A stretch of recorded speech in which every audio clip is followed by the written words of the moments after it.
কথায় বলে মৎস্যমুখ বাঙালি।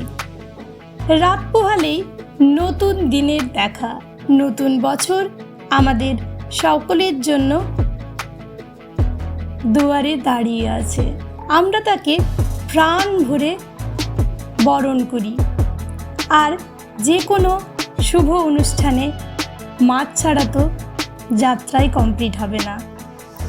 নমস্কার, ওয়েলকাম টু কুকিং উইথ ইচ্ছে।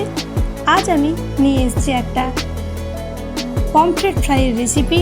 একেবারে অনুষ্ঠান বাড়ির মতো ক্রিস্পি পমফ্রেট ফ্রাই আমি আজকে আপনাদের সাথে শেয়ার করব। যদি ভালো লাগে তাহলে প্লিজ একটা লাইক দিতে ভুলবেন না যেন।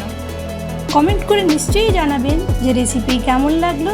চ্যানেলে প্রথম দর্শক বন্ধু হলে প্লিজ ফুল ভিডিওটাকে ওয়াচ করে চ্যানেলটাকে সাবস্ক্রাইব করতে ভুলবেন না যেন। তো এই রেসিপিটা বানানোর জন্য এখানে আমি 6টা পমফ্রেট মাছ নিয়েছি। আর পমফ্রেট মাছগুলো এরকমভাবে আমি ছুরির সাহায্যে দুপাশটা একটু একটু করে চিড়ে নিচ্ছি, তাহলে এটার মধ্যে সমস্ত উপকরণ ভালো করে ঢুকবে।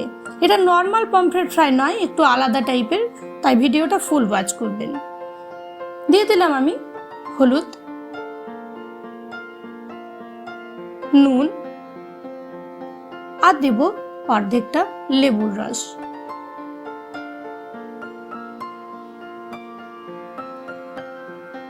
এখন সমস্ত উপকরণ মাখিয়ে এটাকে আমি 15 मिनटेर জন্য मैरिनेशन टाइमे रेखे देव। मेरी भाषा अगर आपको समझ में नहीं आती है तो प्लीज़ देखिए स्क्रीन पर सीसी लिखा हुआ है, वो टच कीजिएगा तो हिंदी में मेरी भाषा आपको समझ में आएगी। এখন আমি ব্যাটার বানাচ্ছি। ব্যাটার বানানোর জন্য নিয়ে নিলাম 4 চামচ ময়দা আর 2 চামচ কর্নফ্লোর। এটার মধ্যে এখন আমি কয়েকটা মশলা যোগ করব। প্রথমেই দিয়ে দেব গরম মশলার গুঁড়ো। এটা আমি শুকনো খোলাতে রোস্ট করে নিয়েছি। দারচিনি, এলাচ আর গোটা জিরে সেটাকে শুকনো করে তার মধ্যে দিলাম আবার 1 চামচ আবার গোলমরিচের গুঁড়ো, 1 চামচ chaat masala.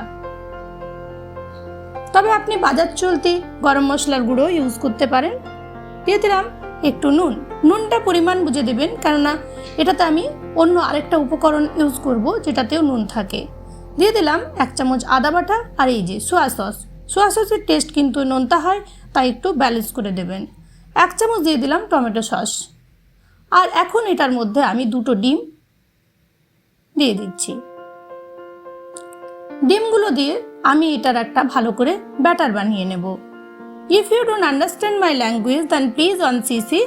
My all recipe have English and Hindi CC.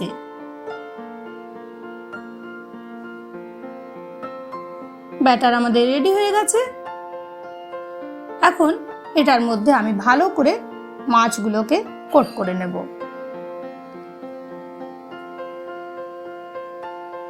সমস্ত মাছগুলো দুপাশ ভালো করে কোট করে নেব আমি। তারপরে কিন্তু সঙ্গে সঙ্গে আমি ফ্রাই করব না। এগুলোকে এখন আমি নিয়ে যাব ফ্রিজে রেখে দেব 15 মিনিটের জন্য, তাহলে আরো বেশি ক্রিস্পি হবে। এখন ভালো করে তেলটাকে গরম করে নিয়েছি, হোয়াইট অয়েলে বানাচ্ছি। আর তেলটা ভালো মতো গরম হয়ে যাওয়ার পর আঁচটাকে লো করে দিয়ে আমি মাছগুলোকে ছেড়ে দেব। প্রথম পর্যায়ে আমি একটা পিঠ লো ফ্লেমে 3 থেকে 4 মিনিট কুক করব। পমফ্রেট মাছ ফ্রাই করতে সময় লাগে না, কিন্তু যেহেতু কোটিং আছে তাই কোটিংটা কাঁচা থেকে যাবে। তাই একটা পিঠ আমি ফ্রাই করে নেওয়ার পর উল্টে নিলাম উল্টো পিঠটা, আর ফ্লেমটাকে আমি মিডিয়াম করে উল্টো পিঠটাও ভালো করে ফ্রাই করে নেব। খুব সহজে একটা রেসিপি আজকে আমি বানানো যাবে এরকম আপনাদের সাথে শেয়ার করলাম। দেখুন কি সুন্দর হয়েছে না। এইবার এটাকে সার্ভ করে নিতে হবে। বাড়িতে থাকা উপকরণে খুব সহজেই বানানো যাবে। সবাই এনজয় করে খান। শুভ নববর্ষের অনেক অনেক শুভেচ্ছা।